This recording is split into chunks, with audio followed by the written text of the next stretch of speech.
सरकारने घेतले। 1 रुपयामध्ये पीक विमा देण्याचा निर्णय आपल्या सरकारने घेतला। त्याचबरोबर केंद्र सरकारचे मोदी साहेबांचे 6,000 रुपये वर्षाचे शेतकऱ्याला देण्याचा निर्णय जो आहे त्याच्यात 6,000 रुपये आणखी राज्याचे टाकण्याचा निर्णय आपल्या सरकारने घेतला। त्यामुळे शेतकऱ्यांच्या पाठीशी उभं राहणारं सरकार आमचं आहे। शेतकऱ्यांना वाऱ्यावर सोडणारं सरकार आमचं नाही। फक्त तोंडाला पानं पुसणारं सरकार नाही, ते पूर्वीचं सरकार होतं आणि हे शेतकऱ्यांना देखील माहिती आहे। आणि सर्व पालकमंत्र्यांना देखील सूचना दिलेल्या आहेत।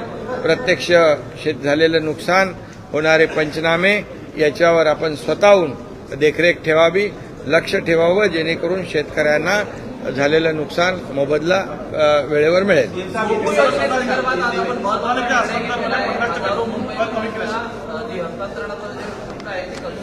हा गृहनिर्माण विभागाचा आजचा मोठा निर्णय आहे। झोपडपट्टी पुनर्विकास योजना जी आहे त्याच्यामध्ये जे आपलं हस्तांतरण शुल्क आहे त्याच्यामध्ये 50% सवलत दिलेली आहे।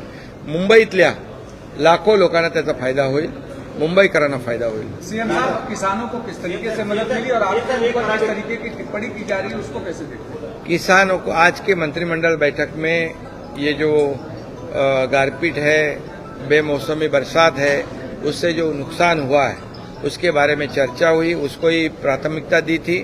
और यहाँ पर आज ऑलरेडी पहले ही पंचनामे करने के आदेश दिए थे, वैसे पंचनामे हो रहे हैं और 2 हेक्टर की जगह पर 3 हेक्टर का नुकसान भरपाई देने का ही निर्णय हुआ है। और पूरा आंकड़ा आने के बाद यहाँ पर किसानों को तत्काल नुकसान भरपाई देने सरकार के माध्यम से मदद मिलेगी। ये सरकार किसानों के पीछे खड़े रहने वाली सरकार है। जब जब ऐसे संकट में किसान आए तब तब सरकार उसके पीछे खड़ी रही है। जैसे आपने देखा है कि सिर्फ हम बोलते नहीं तो करते हैं। पिछली अभी जो बोलने वाले हैं उन्होंने वादे किए, लेकिन उसके वादे पूरे करने का काम हमारी सरकार ने किया, ये भी आपको पता है। और इसलिए किसानों के किसी भी तरह से किसानों के पीछे खड़ी सरकार रहेगी। इसके लिए 1 रुपया में पीक बीमा योजना भी हमने कर दी है। ये जो बेमौसमी बरसात हो रही है उसके बारे में पंचनामे शुरू है। जितनी भी मदद सरकार किसान को करे, बिल्कुल सरकार करेगी। निचली स्तर की जो टिप्पणी आपके ऊपर की जा रही है, लगातार अब शब्दों के उपयोग किए जा रहे हैं, अभी उनके पास दूसरा कुछ काम है नहीं। टीका टिप्पणी करना, गाली गलौज करना, ये महाराष्ट्र की संस्कृति नहीं है। ये महाराष्ट्र को शोभा देने वाली बात नहीं, ये बाला साहेब ठाकरे जी की शिकवण नहीं है, ये सीख नहीं है। और इसलिए उनको काम धंधा नहीं है, वो टीका टिप्पणी करेंगे, हम हमारा काम करेंगे। हम सरकार जो है लोगों के हित का निर्णय लेगा। और जो घर बैठने वाले लोग हमारे ऊपर क्या टिप्पणी करेंगे, जिनके बारे में खुद शरद पवार जी ने भी लिखा है उनकी कार्य पद्धति के बारे में, उनके बारे में मैं क्या कहूँगा। और ये जेलसी है, ये बहुत ही पैरों तली जमीन खिसक गई है। आज जो ग्राम पंचायत में जो चुनाव में जो नतीजा है उनसे उनको पता चला है कि वो कहाँ पर है। और इसलिए वो कितनी भी टिप्पणी करे निचले स्तर की, ये महाराष्ट्र की जनता बहुत ही समझदार है। हम हमारा काम करेंगे, हम वो जो टिप्पणी करेंगे, आरोप करेंगे, उसके कामों में से उत्तर हम देंगे और जनता उनको बराबर उनकी जगह दिखाएगी।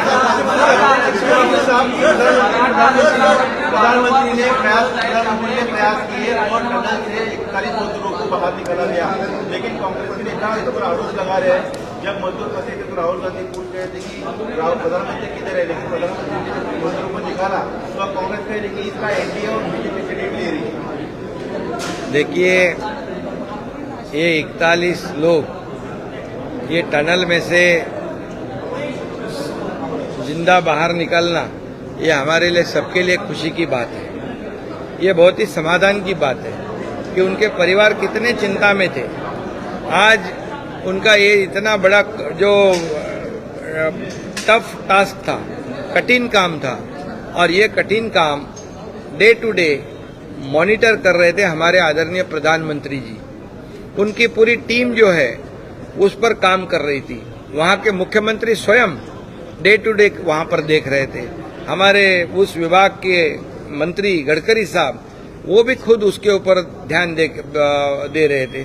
और इसलिए अभी सौभाग्य से सबके मदद से एक कलेक्टिव सबके एफर्ट से ये बहुत ही सुखरूप बाहर आए हैं और उनकी जिंदगी बच गई है। इसके लिए सबको धन्यवाद देना चाहिए। जिन्होंने सहयोग दिया, जिन्होंने योगदान दिया, उनको सभी लोगों को धन्यवाद देना चाहिए, न कि ये क्रेडिट लेने वाली ये बात नहीं है। इतना ही मैं कहूँगा।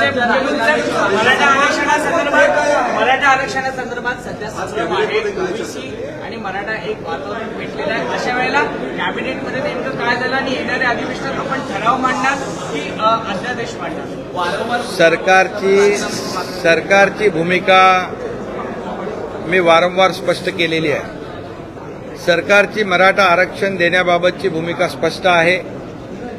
ओबीसीला धक्का न लावता, ओबीसीचा आरक्षण कमी न करता, अन्य कुठल्याही समाजावर अन्याय न करता मराठा समाजाला टिकणारं, कायद्याच्या चौकटीत बसणारं आरक्षण देण्याची भूमिका सरकारची सुरुवातीपासून राहिलेली आहे। आजही तीच भूमिका आहे। त्यामुळे कुणी संभ्रम किंवा चिंता करण्याची आवश्यकता नाही। ओबीसी समाजाला देखील मी हेच सांगू इच्छितो की कुठल्याही परिस्थितीमध्ये संभ्रम मनामध्ये ठेवू नका।